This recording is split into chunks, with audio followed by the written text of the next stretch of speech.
December 7, 1941. Hundreds of Japanese planes roar over Pearl Harbor. Battleships explode, airfields burn. This is one of the darkest days in the history of the U.S. Navy. But let's change one moment. On the runway, hidden under a tent, lies something no one can understand. F-22 Raptor, a modern fighter jet caught in a battle for which it was never intended. What will happen if the most perfect airplane on Earth is released during one of the most famous attacks in history? Can he stop the raid, or is it just one fighter against hundreds? So, what exactly happened in the year 1941? It can fly at a speed of 1 5/10 Mach, without afterburners, over 1,070 miles an hour, or more than 1,700 kilometers an hour. Faster than anything that existed in 1941. He is almost invisible to radar and armed to the teeth. Here is what he carries: 6 A-120 AMRAAM missiles, radar-guided, capable of hitting targets over 50 miles away or nearly 100 miles with the latest modification. 2 A-9 Sidewinder missiles, heat-seeking for close combat. 1 M61A2 Vulcan cannon, a 20mm 6-barreled gun with 480 rounds firing up to 100 shots per second. His radar can track more than 20 targets simultaneously and fire before the enemy realizes he is there. He climbs faster, turns sharper, and flies higher than anything that existed then. But he is not invulnerable. There is no ground service, no spare parts, no modern fuel. In 1941, no one will be able to repair it, refuel it, or even understand it. The Raptor has one chance, and then it's all over. Now let's see what it will face. On December 7, 1941, the Japanese launched a surprise attack with 33 planes divided into two waves, primarily consisting of Mitsubishi A6M0 fighters, Nakajima B5N torpedo bombers, and ID-3A dive bombers. The Zero was fast and maneuverable for its time, but still only reached speeds of about 330 miles per hour or 530 kilometers per hour. Bombers were even slower, barely reaching 230 miles per hour, which is less than 370 kilometers per hour. These airplanes had no computers, radars, or guided weapons. Everything was done manually, from aiming to navigation. If they wanted to hit a target, they first needed to see it and get closer. Their strategy was based on tight formations and suppressing the enemy with speed and coordination, not on technology. It worked then, as no one was prepared for it. But this time, someone is ready. The first wave of Japanese planes is approaching. 183 airplanes fly low over the water. A Raptor takes off the moment the first formations are spotted. It ascends to altitude in seconds. The radar scans the horizon. Soon, it locks onto several targets over 30 miles away. They do not see it. They don't even suspect he's there. Then the rockets.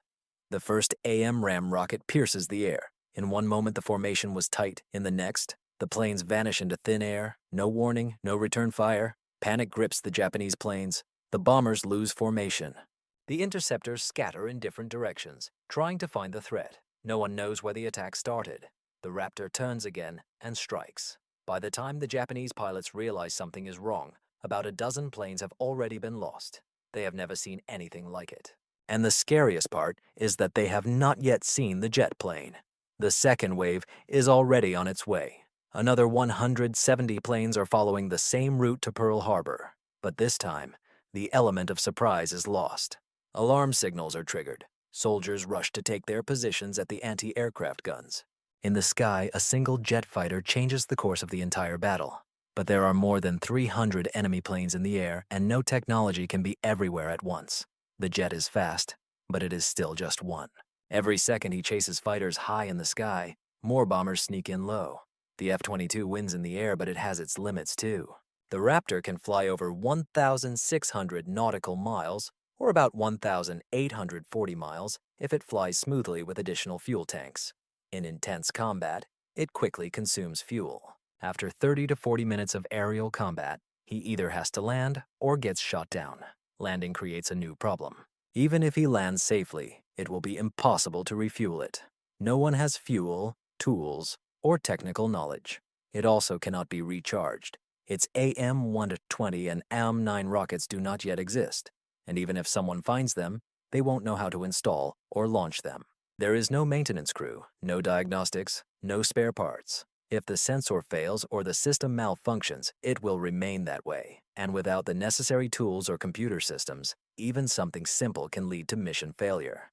Meanwhile, the Japanese side has fully functioning logistics. Their planes take off from nearby aircraft carriers stocked with fuel, bombs, and prepared crews. They can refuel, reload, and launch dozens of planes every few hours. In 1941, they practiced this attack down to the second. The Raptor has no equal in the air, but once it runs out of fuel or ammunition, it loses combat capability. No second pass. Time is running out.